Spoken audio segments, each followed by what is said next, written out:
Introducing Brittany Rutherford's original Capstone contribution with the American College of Education, Masters in Educational Leadership, June 20th, 2021. Let's get started. My name is Brittany Rutherford, and I will be the facilitator of this discussion on school improvement. I have been teaching at the high school level for the past 5 years, and prior to that, I worked in a business setting. Something that's often discussed in the business world that is not as big of a topic in education is climate. Companies like Apple are known for their collaborative environments that build innovation, and other businesses seek to model those concepts. I am particularly passionate about building climate and equally resourcing new teachers, as I was a new teacher not too long ago.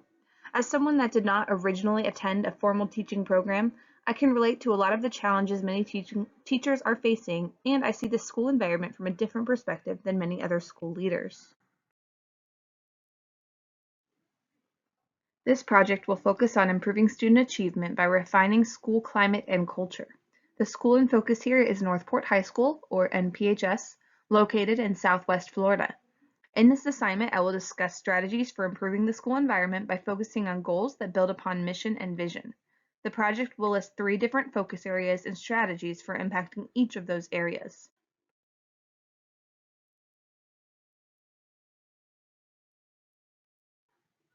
NPHS was built in 2001 in a new community in Southwest Florida.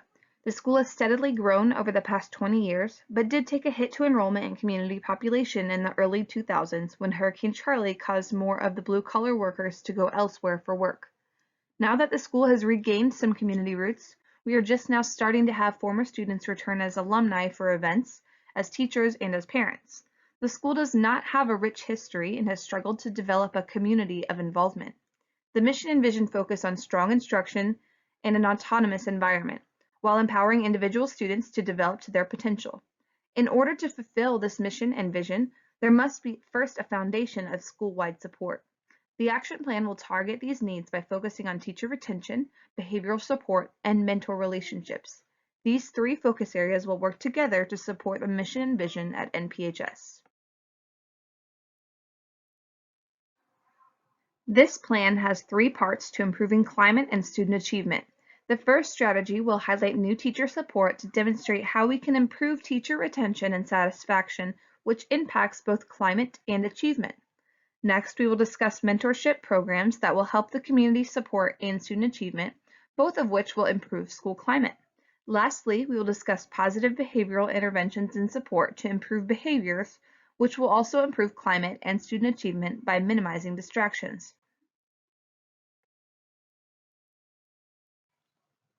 The first component of the action plan is a focus on new teacher induction. As part of my experience in the American College of Education, or ACE, I was given the opportunity to interview the new teachers at my school.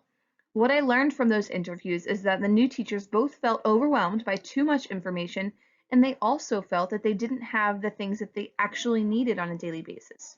What is truly needed for new teachers is bite-sized, intentional trainings that can help first with what they need to survive and then integrate the cultural pieces as the year progresses. In order to focus on resourcing teachers and maximizing instruction, the support should come in the means of targeted PD, aligned common planning, and data-driven professional learning communities. First, we will discuss professional developments, or PDs. Instead of hosting PDs where participants are intended to sit and absorb information, the PDs for new teachers should originally at least be driven by their needs. In the classroom, we always want students to know what they will learn and why it matters, how they will know they learned it, which we quantify using learning intentions and success criteria. PD should be no different. By the end of this session, I want new teachers to list challenges in the classroom, organize and group them with their peers, and discuss solutions with their mentors. I want them to do this so that they can be resourced to succeed as effective teachers by connecting with peers and mentors. By the end of this session, my hope is that they will feel empowered to go back to the classroom and try new things in response to what we discussed in the PD. This will serve as evidence of their success. Some challenges may not have been able to be solved in a single session, although I do hope that new teachers leave feeling more competent in some of these areas than when they arrived. The purpose of conducting this needs assessment will be to allow administration to come up with some next steps that will continue to guide future trainings.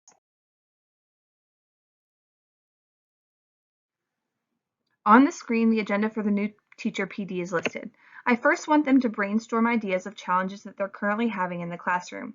This could be specific, like I can't get Johnny to stay awake in class, or it could be generic, like I need more teaching resources. Whatever the challenges that they're facing, I want them to spend 5 minutes writing down as many things as they can think of, one on each sticky note, called sticky note brainstorming. After they've done that, they will then meet in groups and use the board provided to discuss, categorize, and group ideas. Once ideas have been grouped and categorized, highlighting common needs, they will be discussed as a group. Mentors will then meet with their mentees to discuss personal challenges that may have been overlooked. And then finally, at the end, we'll come together to discuss the next steps and what we need as a group going forward. The goal is to complete the entire activity in less than an hour as to not abuse their time. In addition to the targeted PDs, I would like to provide additional scaffolding to the new teachers as evidenced by time and support. The simplest way of doing this is to align their planning periods to either their mentors or to other teachers in the content area. During these planning periods, I would also like them to meet with teachers in their content areas to go over data and plan in professional learning communities, or PLCs. New teachers are bound to be overwhelmed, but I want to make sure that they have support easily accessible to them and that they are being intentionally guided and trained on what it means to be a 21st century educator. Teacher satisfaction is around 70%, as evidenced by our end of the year climate survey. Teacher retention has been around 90%. We generally have about 15 new teachers each year out of our 150 teachers, leaving retention at, again, about 90%. Student achievement, as evidenced by accelerated coursework completion, has been around 71 to 73% for our graduating seniors. By implementing the new teacher induction program, we should ideally see 3 things begin to shift. First, I want to see growth in teacher satisfaction. We're only targeting 10% of the population in this, so the satisfaction numbers may be a slow shift. But after 5 years, you will have a chance to influence half the school. By connecting ourselves to the needs of the new teachers, we should begin to see a shift in satisfaction. We also should see improved teacher retention for the same reasons. If teachers feel connected to the school as a whole, they're more likely to stay, which will positively influence student achievement. In fact, teacher turnover in rural schools can lead to poor student performance that can lead to a lack of skilled workers in the community and a potential spike in crime and poverty. Keeping teachers at our school has implications not only for our student population, but also for the greater community at large. As evidenced by the data presented, I believe that initiating the support among new teachers will lead to higher satisfaction rate among teachers, stronger retention, and improved achievement. The next activity in this action plan to improve climate and student achievement is the integration of positive behavioral intervention and support, or PBIS, strategies. Research shows that there are levels of support within PBIS, and the primary prevention level is school-wide or classroom-wide, involving all students, staff, and settings. The secondary level provides more concentrated support for those students who are not responsive and who exhibit at-risk behaviors. And the tertiary prevention is intended for students who require specialized, highly individualized supports for at-risk behaviors. PBIS has documented success in lowering the behavioral infractions at schools across the nation, which is directly connected to student achievement. As we begin the process and for the sake of this presentation, I will just focus on the first tier of support. As a means of implementing this, the school will promote the program through administrative and school communications. In the classrooms, teachers will assign points for positive infractions. In the hallways, teachers can reward individual students that are caught doing the right thing. The school should be leading the charge and the incentives trickle down, improved classroom and individual behaviors. NPHS currently offers a system called HERO to support PBIS, so for this action step, we will expand upon the existing program. The goal would be to get more teachers and students to utilize the HERO system and to make the rewards more known to students by including student ambassadors in the decision-making process. At the school level, we will award certain classes with HERO points for positive attendance or for passing certain benchmarks. At the class level, teachers can reward their students for performing according to classroom standards. Currently, only 10% of our teachers are using the HERO system. I plan to increase this number by recording student testimonials and playing them at the return of school pre-planning event. Teachers will be more likely to spend time with the HERO program if they believe that students value it. Lastly, at an individual level, we reward students with HERO points. If a teacher, say, drops some papers and a student stops to help her pick them up, The teacher can pull out her phone and award hero points on the spot. The PBIS has the opportunity to completely change the school culture if it's used appropriately. So students earn points for doing the right thing and demonstrating our pride qualities. For example, they can show positivity by helping a classmate that dropped their books in the hallway. They can show respect by stopping in the hallway when spoken to. They can show integrity by cleaning up after themselves at lunch. They can show discipline by communicating with teachers when they were absent. They can show excellence by arriving to class on time. Students can demonstrate any of the pride qualities and receive hero points. On the screen, you will see an example of the types of rewards we can give students for embodying pride qualities. While these prizes serve as a template, it would also be imperative to include students in the decision-making process in order to elicit more buy-in. Prizes range in value based on the more points a student earns, creating a value in the process of earning points itself. There will also be flash prizes given away throughout the year to any students that have earned any points at all. Points can be cashed out during lunch periods every Friday. There will be a necessary amount of funding needed to support this initiative. In order to raise funds, grants will be pursued, business partnerships will be created, and parental involvement will be sought out. Any initiative should always have measurable goals. The purpose of any school initiative should also tie back into student achievement. For that reason, this PBIS should ultimately impact student learning. Over the 4-year range viewable in the chart, I would like to see our student acceleration data, which presently sits around 70%, to improve by 5%, bringing it to 75%. I would also like to see our student discipline, which is currently at about 25%, decrease by 5%, bringing it to 20%. Overall, when implementing PBIS, we should see a positive cultural shift in the environment, resulting in stronger achievement and lower behavioral infractions. The third and final component of the action plan is through a mentorship program. NPHS has not had strong community partnerships, but it is important to note that school counselors agree that building school-family community partnerships is an important aspect of their role, yet only about 40% said that they actually build partnerships with family and community members. It is important for all schools and students, but particularly for our community, that we begin building these community partnerships. So with the idea of building community partnerships in mind, we still need to discern which population of the school could be best served in building these relationships. I want everyone to take a moment to look at the data represented from NPHS from the Florida Department of Education, representing our 2018 graduating class. This is the most recent data that we have acquired due to the pandemic disruption, but still provides a wealth of information. While we maintained an improved graduation rate in 2018, giving us an A school rating for the first time in years, there is a disparity among our college-bound students. You can see from the screenshot that 50.5% of our students completed a college prep program. This is our ACE students, DE, AP, and students completing industry certifications in their CTE classes.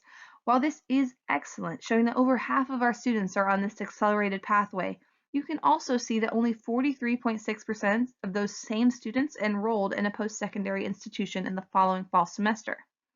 What this tells us is that our non-college bound students are falling through the cracks, and that we are missing an opportunity with these students. These are the students that I want to target in the mentorship program.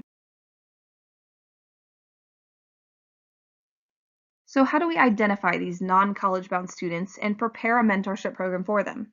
This will be done in partnership with the Education Foundation of Sarasota County.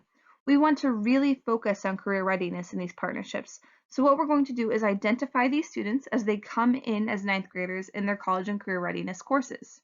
Studies show that when implemented in the freshman year, mentorship positively impacts engagement, attendance, and credits earned. These are not our Project 10 risk of dropping out students or our ACE and other high-performing college-bound students. This program is for students that fall somewhere in the middle. The goal of this program will be to provide incentives for students to reach graduation and provide networking opportunity after they graduate. We want to choose students and mentors carefully that will stay with each other until that student makes it to graduation. The longevity will increase the connection and likelihood of impact on student achievement. So the strategies proposed in this mentorship program will consist of four main ideas. We want to first partner with the Education Foundation to gain access to their resources and screening processes. The Ed Foundation has a vision that eligible students will be provided a caring college readiness support team, including a mentor that has been carefully selected and matched with the student. This vision matches the vision of this mentorship program and will empower the program to move beyond what it is and what it would be able to do on its own. Next, we want to be sure that students can meet during the school day. This will eliminate outside transportation challenges and will provide a safe meeting environment for students and mentors. Meeting during the student's lunch hour is the most impactful option as it does not take away from instructional time, and in addition, grants will be pursued to provide the lunch for the student incentive. Lastly, we want to come up with a good recruitment plan because we anticipate student participation being one of the biggest hurdles to establishing the mentorship program. Peer mentorship typically has a greater success rate as peers typically have more influence than other adults during the teenage years. For that reason, we also want to have a strong peer recruitment element to provide strength to the program. To implement this program, we will need participation from a number of staff members.